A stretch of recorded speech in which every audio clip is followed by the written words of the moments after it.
Moi, j'ai toujours considéré cette expérience comme étant la préhistoire du Covid, en France.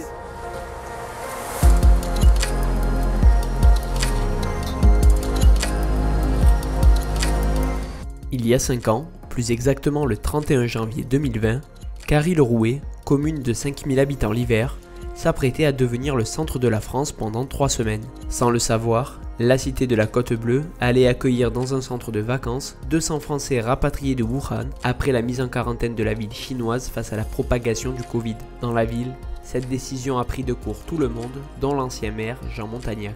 Eh bien, j'étais en réunion à Marseille pour mes fonctions de président et ma collaboratrice de Carry-le-Rouet m'appelle au téléphone pour me dire que des journalistes étaient à la mairie. J'avais pas rendez-vous avec eux. Il me dit non, mais vous êtes au courant de quelque chose d'important pour votre ville? Je dis non, écoutez, pas du tout. Et donc, très surpris de me voir étonné, mais moi encore plus que eux, j'ai commencé à essayer d'appeler la préfecture, la sous-préfecture. J'ai donc eu une personne de la sous-préfecture et à qui j'ai dit, écoutez, si c'est comme ça, je vais faire un article de presse à partir de maintenant, les journalistes sont avec moi. Je vais annoncer qu'à Carry, les rapatriés vont arriver d'Uran et que le maire, le premier magistrat de la ville, n'est pas au courant. Et vous allez voir. Face à cette arrivée précipitée, la commune s'est organisée à recevoir les premiers rapatriés.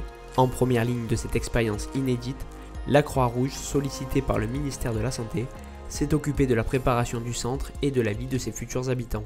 On a travaillé comme des fous toute la nuit pour préparer l'arrivée des premières personnes le lendemain matin à 11 h. Mais il a quand même fallu organiser la vie sociale à l'intérieur du centre. N'oubliez pas qu'il y avait quand même une cinquantaine de gamins, donc on a très rapidement mis en place des cours scolaires, grâce d'ailleurs aux enseignants qui étaient eux-mêmes rapatriés de Chine. On a mis en place beaucoup d'occupations pour les adultes et pour les enfants, et on a créé une vraie vie sociale à l'intérieur du centre. Sincèrement, 5 ans après, écoutez, je n'ai aucun mauvais souvenir de cette vie sociale. Cette vie en communauté prend fin le 14 février 2020.